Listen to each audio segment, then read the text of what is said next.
Hi hello welcome to blue star TNPS academy.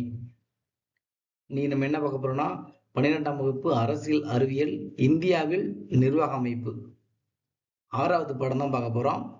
Okay, வாங்க பார்க்கலாம். First question, எந்த ஆண்டு வரை பாரசீக மொழியே அலுவல் மொழியாக இருந்து வந்தது அப்படின்னு பார்த்தீங்கன்னா 1840 1840 வரை பாரசீக மொழியே அலுவல் மொழியாக இருந்தது. செகண்ட் கொஸ்டின், ஐரோப்பிய மாதிரி கல்வி மற்றும் ஆங்கில மொழிவழி கல்வி அறிமுகம் எந்த முறையில் இந்தியர்கள் கல்வி கற்க தூண்டியது அப்படின்னு பார்த்தீங்கன்னா மெக்காலே கல்வி முறை. எந்த முறை? மெக்காலே கல்வி முறை. தேர்ட் கொஸ்டின், எந்த ஆண்டு இந்திய நிர்வாகத்தை முடியாட்சி ஏற்ற பின்பு இந்திய ஆட்சி முறை மாற்றி அமைக்கப்பட்டு இந்திய குடிமை பணிகள் உருவாக்கப்பட்டன? 1858. 1858. இது ரொம்ப முக்கியமான கொஸ்டின் பாத்துங்க. இந்திய குடிமை பணிகள் உருவாக்கப்பட்ட ஆண்டு பார்த்தீங்கன்னா 1858. அதாவது இந்திய நிர்வாகத்தை முடியாட்சி ஏற்ற பின்பு இந்திய ஆட்சி முறை மாற்றி அமைக்கப்பட்டு இந்திய குடிமை பணிகள் உருவாக்கப்பட்ட ஆண்டு என்னது? 1858. 1858 குடிமை பணிகள் உருவாக்கப்பட்ட ஆண்டு. அதுவே 1857 என்ன நடக்கும்? 1857 சிப்பாய் கழகம் நடக்கும். சிப்பாய் கழகம், அதாவது பெருங்கிளர்ச்சி அப்படிம்பாங்கல்ல, அதுதான் அது சிப்பாய் கழகம் 1857. அதற்கு அடுத்த வருடம் என்ன பண்றாங்க? இந்திய குடிமை பணிகள் உருவாக்கப்படுது. அதாவது இந்த பிரச்சனைக்கு பிறகுதான் இங்கிலாந்து கவர்மெண்ட் நேரடியா பொறுப்பை கையில் எடுத்துக்கும். அது 1858 நவம்பர் 1 விக்டோரியா மகாராணி பிரகடனம் அப்படின்னு சொல்லுவாங்க. விக்டோரியா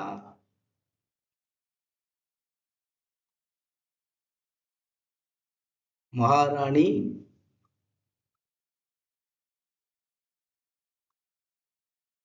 பிரகடனம் அல்லது பேரறிக்கை.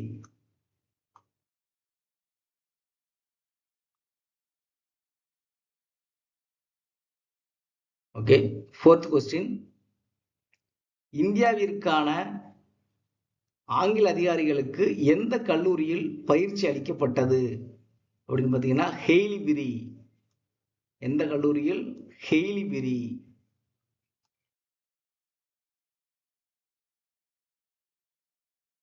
ஃபிஃப்த் கொஸ்டின், ஊழல் மற்றும் முறைகேடுகள் பற்றி ஆங்கில நாடாளுமன்ற உறுப்பினர் யார் நாடாளுமன்றத்தின் கவனத்திற்கு கொண்டு சென்றார் அப்படின்னு பார்த்தீங்கன்னா எட்மண்ட் பர்க். மறுபடியும் வாசிக்கிற பாருங்க. ஊழல் மற்றும் முறைகேடுகள் பற்றி ஆங்கில நாடாளுமன்ற உறுப்பினர் யார் நாடாளுமன்றத்தின் கவனத்திற்கு கொண்டு சென்றார் அப்படின்னு பார்த்தீங்கன்னா Edmund Burke. Next sixth question, இந்தியாவில் காலனி ஆட்சியிலும் எந்த ஆண்டு வரை முறையான நிர்வாகம் இருந்தது இல்லை அப்படின்னு பார்த்தீங்கன்னா 1773 வரை. 1773 வரை இந்தியாவில் காலனி ஆட்சியிலும் எந்த ஆண்டு வரை முறையான நிர்வாகம் இருந்தது இல்லை. அதாவது இது வரைக்கும் 1773ஆம் ஆண்டு சட்டம், ரெகுலேட்டிங் ஆக்ட்.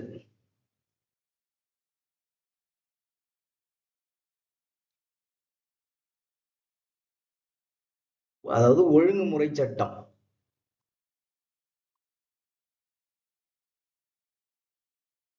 ஒழுங்குமுறை சட்டம்.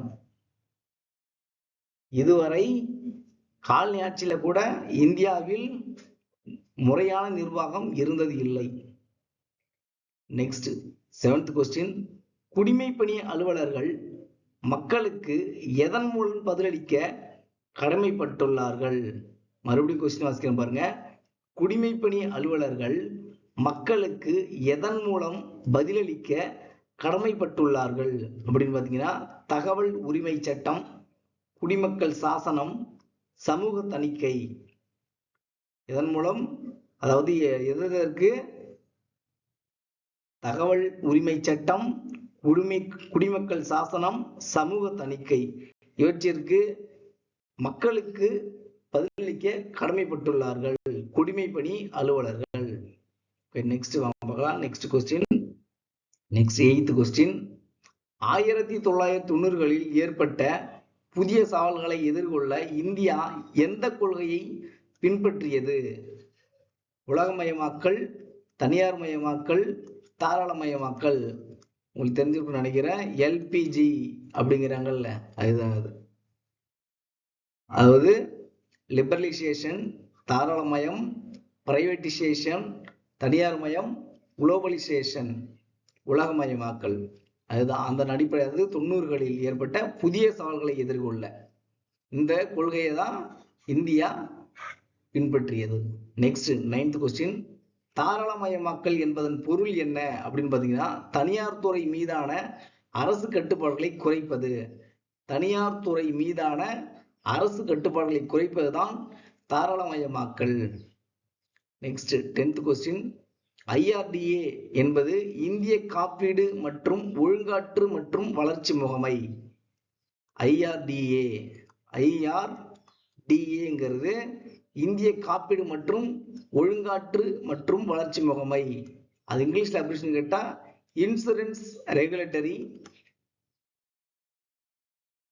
Insurance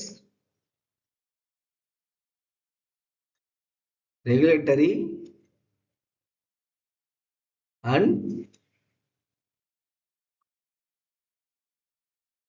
development authority of India. இந்த கீழே கொடுத்துருக்க நோட்ஸ் எடுத்துக்கோங்க. இது ரொம்ப முக்கியம். கண்டிப்பா இதெல்லாம் கொஸ்டின் கேட்டிருக்காங்க, கேட்பாங்க மறுபடியும். TRAI அப்படிங்கிறது இந்திய தொலைத்தொடர்பு ஒழுங்குமுறை ஆணையம். இந்திய தொலைத்தொடர்பு ஒழுங்குமுறை ஆணையம் TRAI, அதாவது telecom regulatory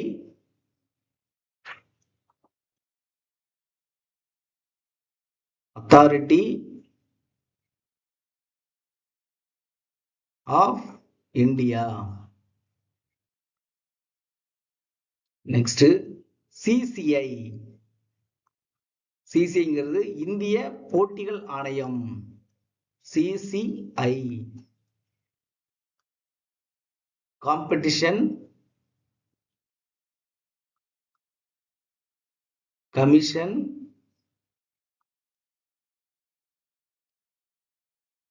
of India. CCI இந்திய போட்டிகள் ஆணையம். PFRDA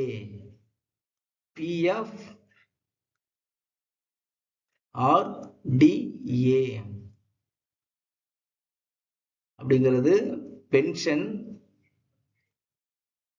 fund regulatory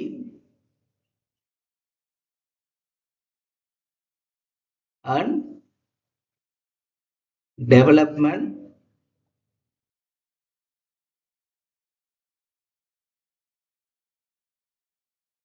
authority.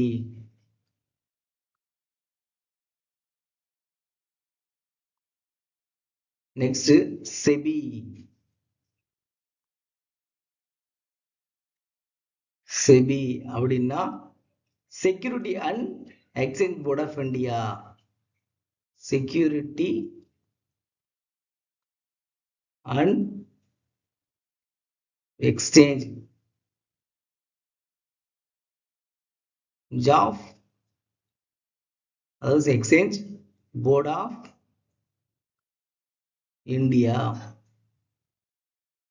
இது ரொம்ப இம்பார்ட்டன்டானது. இது ஆல்ரெடி குரூப் 1லையும் கேட்டிருக்காங்க. இது மறுபடியும் கேட்கறது வாய்ப்பு இருக்கு. இங்கிலீஷ்லயும் கொடுத்துட்டு தமிழ்ல கேட்கலாம். அப்படி இல்லைன்னா இங்கிலீஷ் கொடுத்துட்டு டைரக்டா இங்கிலீஷ்ல கூட விரிவாக்கம் கேட்கலாம். இதெல்லாம் படிச்சு வச்சுக்கோங்க. செபிங்கிறது இந்திய பங்கு மற்றும் பரிவர்த்தனை வாரியம். பிஎஃப்ஆர்டிஏங்கிறது ஓய்வூதிய நிதி ஒழுங்குமுறை மற்றும் வளர்ச்சி ஆணையம். சிசிஐங்கிறது இந்திய போட்டிகள் ஆணையம். டிஆர்ஏஐங்கிறது இந்திய தொலைத்தொடர்பு ஒழுங்குமுறை ஆணையம். ஐஆர்டிஏங்கிறது இந்திய காப்பீடு மற்றும் ஒழுங்காற்று மற்றும் வளர்ச்சி முகமை. மறுபடியும் இங்கிலீஷ் வாசிக்கிறேன் பாருங்க. ஐஆர்டிஏங்கிறது insurance regulatory and development authority of India. TRAI அப்படிங்கிறது telecom regulatory and authority of India. சிசிஐங்கிறது competition commission of India. PFRDA அப்படிங்கிறது pension fund regulatory and development authority. SEBI அப்படிங்கிறது security and exchange board of India. Okay, next question, 11th question. இந்திய அரசு அலுவலகங்கள் ஒதுக்கீடு சட்டம் அப்படின்னு பார்த்தீங்கன்னா 1961. இந்திய அரசு அலுவலகங்கள் ஒதுக்கீடு சட்டம் 1961. Next 12th question. எந்த இந்திய அரசாங்க சட்டம் நிறைவேற்றப்படும் வரை இந்தியர்களால் உயர்ந்த ஆட்சித்துறை பதவிகளை அடைய முடியவில்லை அப்படின்னு பார்த்தீங்கன்னா 1919 இந்திய அரசாங்க சட்டம். இன்னொரு இந்திய அரசாங்க சட்டம் எப்பொழுது? 1935 இந்திய அரசாங்க சட்டம் ஒன்று இருக்கு. 1919 இந்திய அரசாங்க சட்டம். 1947ங்கிறது இந்திய சுதந்திர சட்டம். Okay, next 13th question. இரட்டை ஆட்சி சட்டத்தின் கீழ் தேர்ந்தெடுக்கப்பட்ட சட்டமன்ற உறுப்பினர்களுக்கு எந்த துறைகள் வழங்கப்பட்டன அப்படின்னு பார்த்தீங்கன்னா மாற்றப்பட்ட துறைகள். இரட்டை ஆட்சி சட்டத்தின் கீழ் தேர்ந்தெடுக்கப்பட்ட சட்டமன்ற உறுப்பினர்களுக்கு எந்த துறைகள் வழங்கப்பட்டன அப்படின்னு பார்த்தீங்கன்னா மாற்றப்பட்ட துறைகள். இந்த இரட்டை ஆட்சி சட்டம் எப்போ கொண்டு வந்தாங்கன்னா 1919. இந்த இந்திய அரசாங்க சட்டம் சொன்னால பிஃபோர் கொஸ்டின்ல அந்த இந்திய அரசாங்க சட்டத்தின் அடிப்படையில தான் என்ன கொண்டு வந்தாங்க? இந்த துறைகள் ஒதுக்கீடு, அதாவது இந்த இரட்டை ஆட்சி முறை இருக்குல்ல, அது கொண்டு வந்தாங்க. இதுவே நீங்க பாத்தீங்கன்னா இது என்னவா மாறி இருக்கும்? 1935 இந்திய அரசாங்க சட்டத்தில் என்னவா மாறி இருக்கும்னா சுயாட்சியா மாற்றிருப்பாங்க. சுயாட்சி, மாநில சுயாட்சி, ஸ்டேட், மாநில சுயாட்சியா மாறி இருக்கும். Next 14th question.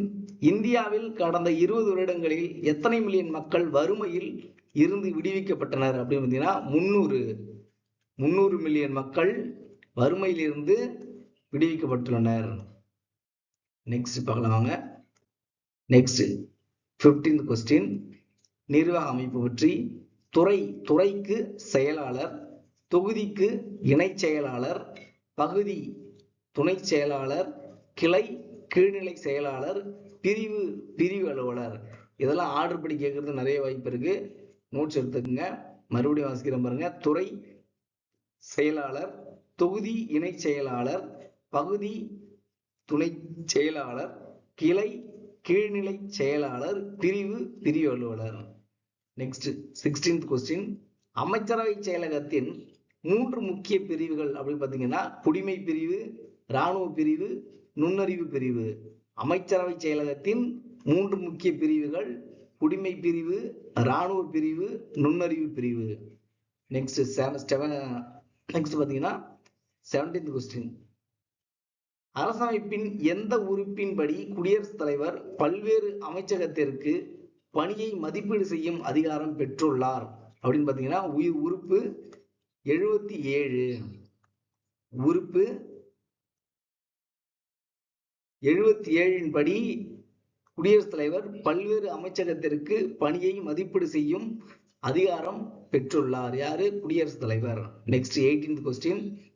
இந்திய குடிமைப்பணி அலுவலர்களின் தலைவராக கருதப்படுபவர் யாருன்னு பார்த்தீங்கன்னா அமைச்சரவை செயலாளர். இந்திய குடிமைப்பணி அலுவலர்களின் தலைவராக கருதப்படுபவர் யாருன்னு பார்த்தீங்கன்னா அமைச்சரவை செயலாளர். அதான் சொல்லுவாங்களே கேபினட் செக்ரட்டரி. அவர் தான் என்னது இந்திய குடிமைப்பணி அலுவலர்களின் தலைவராக கருதப்படுகிறார். அது கருதப்படுபவர். Next 19th question. மத்திய அரசாங்கத்தின் அமைச்சகம் 3 அடுக்குகளை கொண்டது. அவை யாவை அப்படின்னு பாத்தீங்கன்னா அரசியல் தலைமை, செயலகம், நிர்வாக அமைப்பு. மத்திய அரசாங்கத்தின் அமைச்சகம் 3 அடுக்குகளை கொண்டது. அவை அரசியல் தலைமை, செயலகம், நிர்வாக அமைப்பு. Next 20th question. மத்திய அமைச்சரவை செயலகத்தின் நிர்வாக தலைவர் அப்படின்னு பாத்தீங்கன்னா அமைச்சரவை செயலாளர். மத்திய அமைச்சரவை செயலகத்தின் நிர்வாக தலைவர், அமைச்சரவை செயலாளர். இந்த கொஸ்டின் ஆல்ரெடி கேட்டிருக்காங்க. இதெல்லாம் நல்லா மெமரி பண்ணிக்கங்க. நான் நடத்துறது எல்லாத்தையும் முக்கியமான கொஸ்டின் நிறைய இருக்கு. அது எல்லாத்தையும் நோட்ஸ் எடுத்துக்கோங்க. முடிஞ்ச எல்லாத்தையும் நோட்ஸ் எடுத்து வச்சுக்கோங்க. அது நோட்ஸ் இல்லாதவங்க புக்கில் தனியாக தேவைப்படுறவங்க எடுத்து வச்சுக்கோங்க. இல்லைன்னா நீங்கள் என்ன பண்ணலாம், புக்கை பார்த்துட்டு இந்த வீடியோ பார்த்து நீங்கள் கொஸ்டினாக கன்வெர்ட் பண்ணி நீங்கள் படிச்சுக்கலாம். ஓகேவா? இது புக்கில் கண்டென்ட் தான். வெளில இப்போ எக்ஸ்ட்ரா சோர்ஸ் இது கிடையாது. மேக்ஸிமம் ஃபுல்லாகவே இது புக் கண்டென்ட் தான். உங்களுக்கு extra source syllabus wise next video உங்களுக்கு போடும். இந்த புக் கண்டென்ட்டை முடிச்சுட்டு அடுத்து சிலபஸ் வைஸ் வரும். அப்போ உங்களுக்கு எக்ஸ்ட்ரா கண்டென்ட்னா நிறைய வரும். இது புக் வைஸ் போயிட்டு இருக்கிறதுனால இப்போ புக் வைஸ் மட்டும் கண்டென்ட் போட்டுக்கிட்டு இருக்கேன். Okay, next question 21st. முக்கியமான கூற்றுகள். ஒன்றிய தலைமைச் செயலகம் என்பது இந்தியாவிற்கான கொள்கைகளை உருவாக்கும் முக்கிய அமைப்பாகும். இந்தியாவிற்கான கொள்கைகளை உருவாக்கும் முக்கிய அமைப்பு எது? ஒன்றிய தலைமைச் செயலகம். மத்திய தலைமைச் செயலகம் என்பது பல அமைச்சகங்களையும் துறைகளையும் உள்ளடக்கியது. அதாவது துறை. மத்திய தலைமைச் செயலகம் என்பது பல அமைச்சகங்களையும் துறைகளையும் உள்ளடக்கியது. Okay, next question 22nd. இந்தியாவின் முதல் அமைச்சரவை செயலாளர் அப்படின்னு பார்த்தீங்கன்னா என்ஆர் பிள்ளை. என்ஆர் பிள்ளை தான்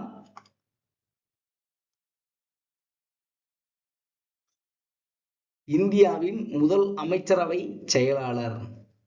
நெக்ஸ்ட் 23rd கொஸ்டின். இந்தியாவில் அமைச்சரவை செயலாளர் அலுவலகம் பதவியானது எந்த ஆண்டு உருவாக்கப்பட்டது அப்படின்னு பார்த்தீங்கன்னா 1950. 1950 தான் என்ன உருவாக்கப்பட்டது? அமைச்சரவை செயலாளர் அலுவலகம் பதவி. அமைச்சரவை செயலாளர் அலுவலக பதவியானது 1950 உருவாக்கப்படுகிறது.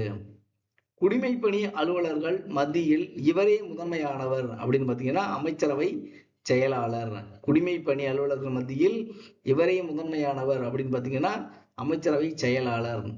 பிரதமர் அலுவலகம் யாரின் கீழ் செயல்படுகிறது அப்படின்னு பார்த்தீங்கன்னா முதன்மை செயலாளர். பிரதமர் அலுவலகம் யாரின் கீழ் செயல்படுகிறது அப்படின்னு பார்த்தீங்கன்னா முதன்மை செயலாளர். Next 26th question.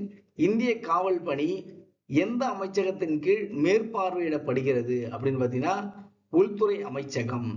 இந்திய காவல் பணி எந்த அமைச்சகத்தின் கீழ் மேற்பார்வையிடப்படுகிறது அப்படின்னு பார்த்தீங்கன்னா உள்துறை அமைச்சகம். Next 27th question. தலைமை அறிவியல் ஆலோசகர் அலுவலகம். தலைமை அறிவியல் ஆலோசகர் அலுவலகம் எந்த ஆண்டு உருவாக்கப்பட்டது? 1999 நவம்பர். 1999 நவம்பர்ல தலைமை அறிவியல் ஆலோசகர் அலுவலகம் உருவாக்கப்பட்டது. Next 28th question. தலைமை அறிவியல் ஆலோசகர் அலுவலகம் நிர்வாக ரீதியாக எந்த ஆண்டு முதல் அமைச்சகம் செயலகத்தின் கீழ் கொண்டு வரப்பட்டது அப்படின்னு பார்த்தீங்கன்னா 2018 August. 2018 August. Next 29th question. Lee ஆணையம் தமது அறிக்கையை எந்த ஆண்டு வழங்கியது அப்படின்னு பார்த்தீங்கன்னா 1924. லீ ஆணையம் தமது அறிக்கையை எந்த ஆண்டு வழங்கியதுன்னு பார்த்தீங்கன்னா 1924. லீ ஆணைய அறிக்கை.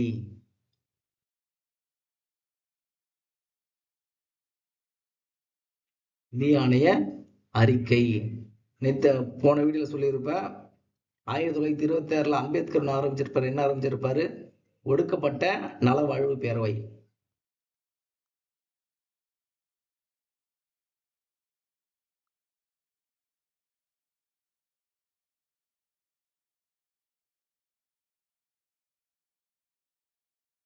ஒடுக்கப்பட்ட நலவாழ்வு பேரவை. Next 29th question. இந்திய வனத்துறை பயிற்சி மையம் எங்கு அமைந்துள்ளது அப்படின்னு பார்த்தீங்கன்னா டேராடூன். இந்திய வனத்துறை பயிற்சி மையம் எங்கு அமைந்துள்ளது அப்படின்னா Dehradun. Next 30th question.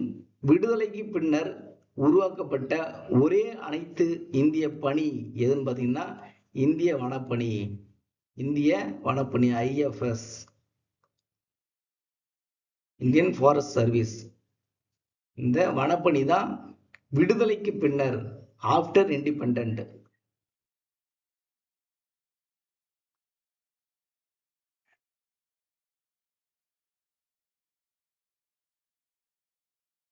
After independent அதாவது 1947 சுதந்திரத்திற்கு பிறகு உருவாக்கப்பட்டது இந்திய வனப்பணி. Next 31st question.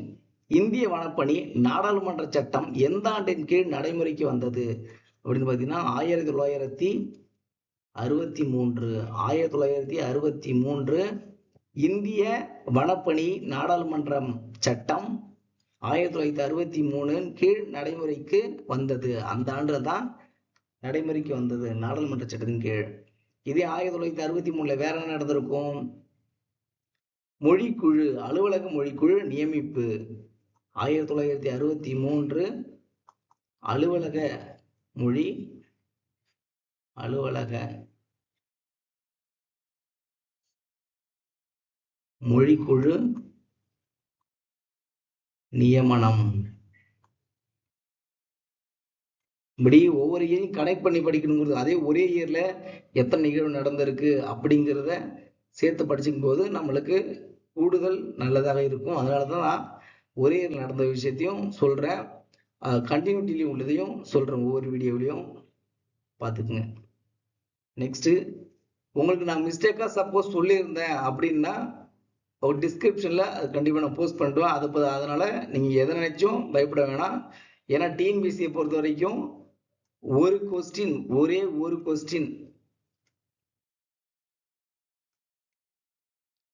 ஒரு கொஸ்டின் தப்பா போயிடுச்சுன்னா வேலை போய்விடும்.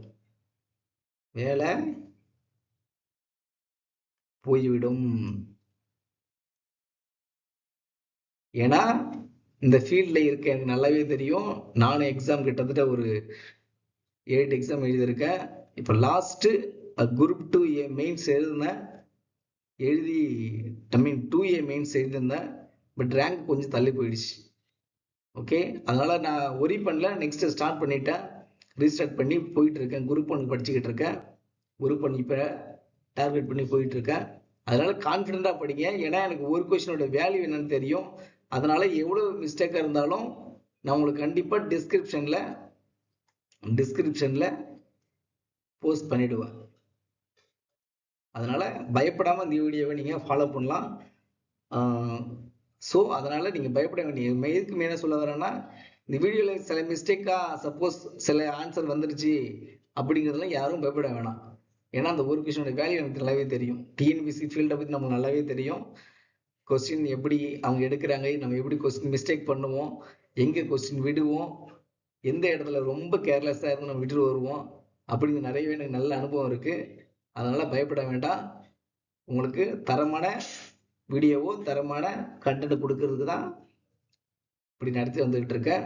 அதனால பயப்பட வேணாம். Next 32nd question.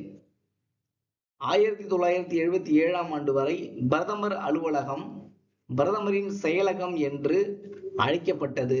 பின்னர் யார் காலத்தில் பிரதமர் அலுவலகம் என்று மாற்றப்பட்டது அப்படின்னு பாத்தீங்கன்னா மொரார்ஜி தேசாய். அது மறுபடியும் வாசிக்கிறேன் பாருங்க. 1977 ஆண்டு பிரதமர் அலுவலகம் பிரதமரின் செயலகம் என்று அழைக்கப்பட்டது. பின்னர் யார் காலத்தில் பிரதமர் அலுவலகம் என்று மாற்றப்பட்டது அப்படின்னு பாத்தீங்கன்னா மொரார்ஜி தேசாய் காலத்தில். மொரார்ஜி தேசாய் காலத்தில் தான் மாற்றப்பட்டது. Okay,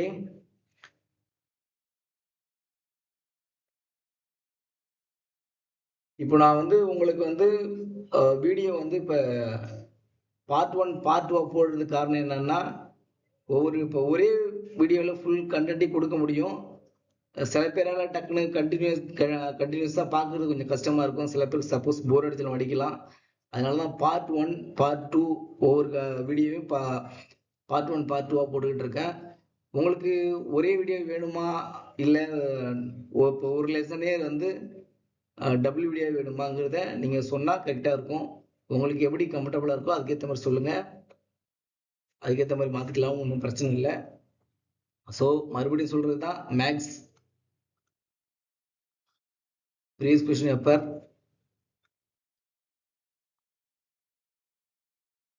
previous question paper test. மேக்ஸ்ங்கிறது ரொம்ப டெய்லி பார்த்துடணும். இதுவும் டெய்லி தான். இது வீக்லி ஒன்ஸ் இல்லை weekly twice, weekly once, weekly twice.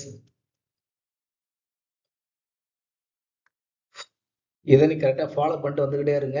இது ரொம்ப ரொம்ப மெயின். எல்லாத்த விட ரொம்ப முக்கியம், சிலபஸ் கையில் இருந்துக்கிட்டே இருக்கணும். நீங்கள் இமிடியட்டாக வேலைக்கு போகணும் அப்படின்னா சிலபஸ் கையில் இருந்துக்கிட்டே இருக்கணும். ஆக்சுவலி எனக்கே இவ்வளோ ரொம்ப டிலே ஆகுதுன்னா, நான் கொஞ்சம் நிறைய கிளாஸ்லாம் அட்டன் பண்ணிகிட்டு இருந்தேன் வெளில.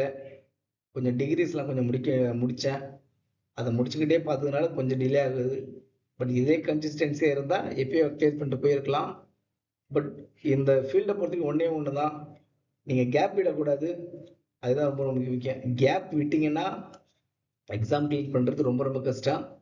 இப்போ ஒன் வீக் இருக்குது, 1 வீக் அப்படி இருக்குன்னா, அந்த 1 வீக்கில் நீங்கள் 1 டே வேஸ்ட் பண்ணிட்டீங்க, 1 டே வேஸ்ட் பண்ணிட்டீங்க அப்படின்னா அதை பற்றி ஒரி பண்ணோம்னா அதை மறுநாள் எப்படி ஓவர் கம் பண்ண, நெக்ஸ்ட் டே எப்படி ஓவர் கம் பண்ணுறது அப்படின்னு தெரிஞ்சுக்கங்க. அது ஓவர் கம் பண்ணிட்டீங்கன்னா பிரச்சனை கிடையாது. ஒரு 1 டே வந்து வேஸ்ட் ஆகிட்டு அதனால் வந்து என்ன பண்ணுறதுன்னு தெரில, ஒரு மாதிரியே இருக்குது அப்படின்னு நினச்சிட்டிங்கன்னா அடுத்த நாள் வேஸ்ட்டாக போயிடும். பட் நெக்ஸ்ட் டேவும் வேஸ்ட்டாக போயிடும். அப்புறம் உங்களால் கண்டென்ட் கம்ப்ளீட் பண்ண முடியாது. படிக்கிறதுங்கிறது கொஞ்சம் லேக் ஆகும். அதனால் ஒன் டே நீங்கள் வேஸ்ட் பண்ணிட்டீங்க அப்படின்னா அது எப்படி ஓவர் கம் பண்ணுறதுன்னு பார்த்துட்டு நெக்ஸ்ட் டே உடனே ஸ்டார்ட் பண்ணி அதை கம்ப்ளீட் பண்ண பாருங்கள். ரொம்ப தாமதமாக இருந்துக்கிட்டு ரொம்ப லேக் அடிச்சுட்டு இருந்தீங்கன்னா எக்ஸாம் கிளியர் பண்ணுறது கஷ்டம். டிஎன்பிசி ரொம்ப இப்போ பக்கா ஸ்டாண்டர்டு. போஸ்டிங் வேறு இப்போலாம் ரொம்ப கம்மியாக தான் வருது. முன்னெல்லாம் லாட் ஆஃப் போஸ்டிங் போடுவாங்க, கிட்டத்தட்ட 5002லாம் இப்போ ஐ மீன் 22 or 24 இந்த பாதில் அந்த ரீஜன்லாம் பார்த்தீங்கன்னா 5000 வேகன்ஸ் எல்லாம் போட்டுருந்துருக்காங்க. 7000 வேகன்ஸ்லாம் கூட போட்டுருந்துருக்காங்க. இப்போலாம் வர போஸ்டிங் எல்லாமே ரொம்ப கம்மியாக இருக்குது. நம்மளுக்கு தேவை ஒரு போஸ்டிங், அதுதான் மெயின். இப்போ நம்ம எதுக்கு வேகன்சி அதிகமாக கேட்குறோம் அப்படின்னா, பல லட்சம் மாணவர்கள் படிச்சுட்டு இருக்காங்கல்ல, எல்லாருக்கும் போஸ்டிங் போகணும், எல்லாருக்கும் ஒரு கவர்மெண்ட் ஜாப் வேணும்னு ஆசையாக இருக்கும். ஐ மீன் லைஃப் செட்டில் ஆகுறதுக்கு. ஏன்னா அவ்வளோ பிரச்சனைகளை வாழ்ந்துக்கிட்டு இருக்காங்க மக்கள் எல்லாருமே, ஸ்டூடெண்ட் எல்லாருமே. அதனால நமக்கு தேவை ஒரு போஸ்டிங், அது கன்ஃபார்ம். அதுக்கு நம்ம படிச்சே ஆகணும். மற்றவங்களுக்காகவும் பேசணும்ல, அதனால தான் நம்ம இதெல்லாம் சொல்லிக்கிட்டு இருக்கோம். டிஎன்பிசி வந்து டிஎன்பிசி தலைவருடைய எல்லாத்தையுமே பெரிய பெரிய எல்லாருமே அதிகாரிகள்லாம் போயிட்டு கோரிக்கை வைக்கிறாங்க. பட் ஆனால் டிஎன்பிசி வந்து ஏன் இவ்வளோ கம்மியாக போஸ்டிங் விடுறாங்கன்னு தெரியல. அது ரொம்ப மன உளைச்சலுக்கு தான் ஸ்டூடெண்ட் எல்லாம் ஆளாக்குது. தேர்வாணையத்திட்ட நம்மளும் கோரிக்கை வைக்கிறோம். முடிஞ்ச அளவுக்கு போஸ்டிங்கை வர கால்ஃபரில் அதிகரிச்சா நல்லா இருக்கும். அதனால் டிஎன்பிசியை வேண்டி கேட்டுக்கொள்கிறோம். டிஎன்பிசி தலைவர்கிட்ட கேட்டுக்கிறோம், வர கால்ஃபர்லாம் போஸ்டிங் அதிகமாக, வேகன்சி அதிகமாக போடுங்க. எல்லாம் உங்களை எதிர்பார்த்து தான் வாழ்க்கை ஓடிக்கிட்டு இருக்கு. ஏன்னா ஸ்டூடெண்ட் மனநிலை எனக்கு நல்லாவே தெரியும், இந்த ஃபீல்டில் இருக்கேன் அப்படிங்கிறதுனால. ஓகே, டிஎன்பிசி நல்லதே பண்ணணும்னு நம்ம நம்புவோம். நமக்கு தேவையானது ஒரு போஸ்டிங், அதனால அதை கான்சென்ட்ரேட் பண்ணுங்க, நல்லா ஸ்ட்ராங்காக படிங்க. Okay student, thank you. இந்த வீடியோ உங்களுக்கு ரொம்ப பயனுள்ளதாக இருக்கும்னு நினைக்கிறேன். லைக் பண்ணுங்க, சப்ஸ்கிரைப் பண்ணுங்க, ஷேர் பண்ணுங்க, உங்களோட ஃப்ரெண்ட்ஸுக்கும் ஷேர் பண்ணுங்க. Okay okay, thank you. நெக்ஸ்ட் வீடியோவில் பார்க்கலாம். நெக்ஸ்ட் பார்ட் 2 வீடியோ வரும். Okay, thank you.